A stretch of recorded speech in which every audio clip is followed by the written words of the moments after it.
Affinity. Taxonomy, mainly in life sciences and natural history, refers to resemblance suggesting a common descent, phylogenetic relationship, or type. The term does, however, have broader application, such as in geology, for example, in descriptive and theoretical works, and similarly in astronomy, for example, see Centaur object, in the context of 2060 Chiron's close affinity with icy comet nuclei.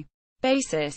In taxonomy, the basis of any particular type of classification is the way in which objects in the domain resemble each other, a resemblance of a type that seems appropriate to the classification that we propose, we may call an affinity. And when we decide how to classify, say, a specimen of rock butterfly, we justify our decision according to the affinities that we observe. Other resemblances we dismiss as being out of context or at least non-cogent. For example, in deciding whether to classify a lizard as having closer affinities to a snake than to a table, biologists rely on affinities such as the scales, blood, physiology, vertebral anatomy, and reproductive system as being more relevant than the possession of 4 feet. Application and obstacles. Analyzing and determining the proper classification of an organism, a rock, or an astronomical object according to a particular system is often a difficult and treacherous procedure. Problems in such fields of study have tripped up whole generations of workers in recent centuries. When the position is not clear from an early stage, the first step after beginning to determine, evaluate, and describe the attributes of the object is to determine the affinities and evaluate their significance.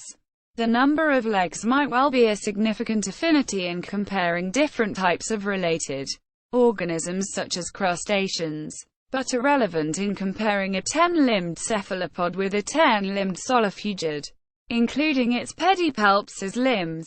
Such a comparison would be no more cogent than the foregoing example of the lizard and the table. There are many such examples in nature. We see both a lungfish and a porpoise as having closer, but largely different, affinities to a cow than to a tuna, and a bat as having closer affinities to a banteng than to a bird or a butterfly, although a banteng has no wings. These are considerations arising from the principles discussed in articles on homology, biology, and analogy, biology. It is clear that there is an element of subjectivity to the recognition of affinities that is implicit in such dictionary definitions as affinity. The closeness of relation between plants is shown by similarity of important organs. That definition is over a century old, but it is typical of the basis on which taxonomists had to work till recently, and in practice still must use. It is not practical to sequence the genome of every specimen. Nucleic acid analyses are eroding many difficulties, but there is a long way to go.